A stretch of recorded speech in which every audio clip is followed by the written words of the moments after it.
loyalistang bangag. Yo, Mga loyalistang bangag ay nahay sa propaganda.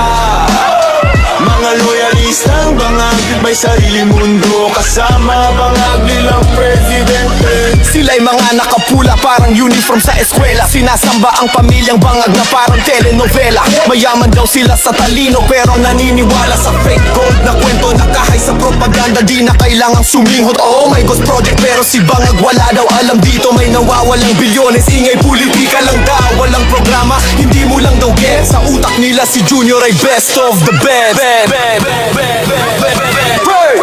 Mga loyalistang bangag bilib na bilib sa amo nilang adik. Mga loyalistang bangag may mata pero bulag sa katotohanan.